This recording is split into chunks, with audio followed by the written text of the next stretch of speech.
It's close to midnight, but for these children, sleep has taken a backseat to who is about to come through those doors. An arrival years in the making. 4 years ago, Saganish and Miskana's lives were completely changed. In Ethiopia, they lived with their grandmother in a hut with no water and little food. Their future was uncertain. While in Warman, Saskatchewan, Trina Konstantinov and her husband Ryan Killow knew their future had to include children.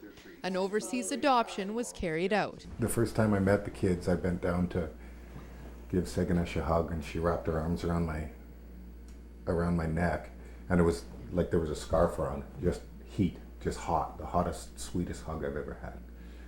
And she looked at me and she said, "Hi, Dad." She said, "Daddy, Mommy." And I said, "Yeah, right." On their arrival in Canada, 5-year-old Saganish wept for her new family in her new life. But these tears were bittersweet.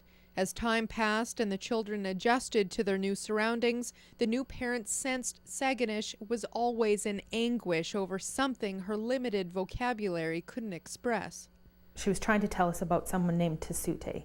And so it took about 6 months for us to figure out that she was talking about an older brother that was still in Ethiopia. I said to Ryan, I'm going to fly to Ethiopia and see if I can find him, or just see if he's alive. She contacted the orphanage in Ethiopia, which helped her locate the village where Tesute lived with his grandmother. This video was shot just as the grandmother realized her prayers had been answered. Then a little brown face peeked out of the hut, and somebody said, "That's him," and he came over and he came right into my arms, and it was a big celebration. That night she told her husband the news. At that point I thought, he's beautiful. He's so beautiful. And now what am I gonna do? And Ryan said, "Bring him home." The couple waited until Trina returned home to tell their children. I was like, "Really? Tesute's coming?" I didn't want to let him go, and I never thought I'd see him again. But it would be a 2-year process to get Tesute home and a lot of money. When people from the community heard, donations poured in. All of Warman has rallied around us, and they've been so generous and so supportive. They've put on 2 fundraisers for us. There was Bring Tesute Home posters all over the stores, all over the windows, with his picture on them. And a couple they had never met gifted Trina her flight to Ethiopia to pick Tesute up. As the weeks count down, the excited siblings anticipate what it will be like for their 11-year-old brother when he arrives. He's going to be like, "What's this white stuff? Why is it so cold?" At midnight on February 24th, friends and family await Tesute's arrival. Just nervous and excited and just ready to get him home. And just when the anticipation has hit its peak, the momentous arrival.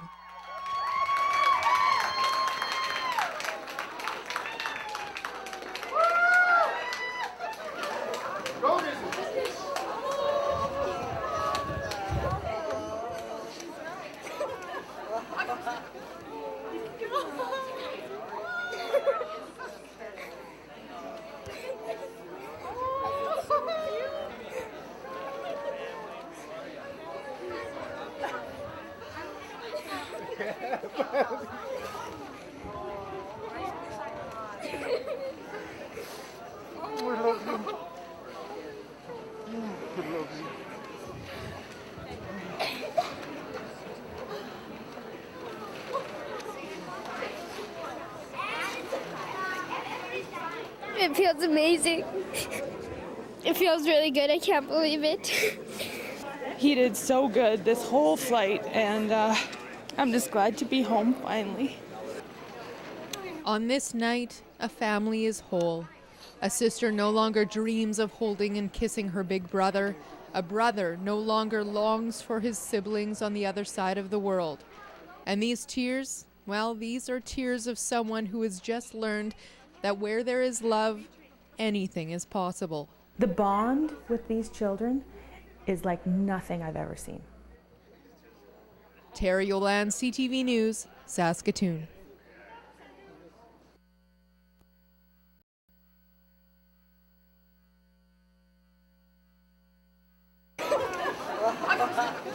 this was the touching reunion that brought tears to many.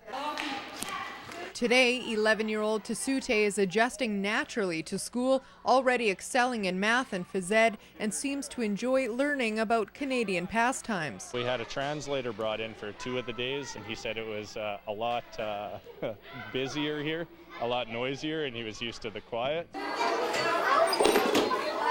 At the end of the school day, he walks home with his sister Saganesh and brother Miskana, giggling about something despite the language barrier.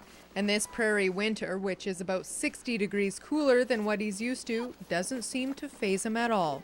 How's it going, guys? Good. How was school? Good.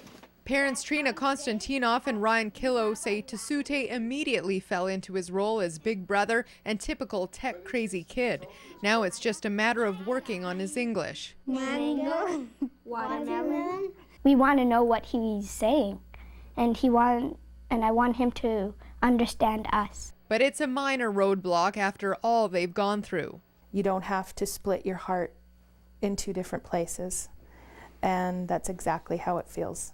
It's all just come together and we can just move forward from here. Moving forward, but not forgetting the past.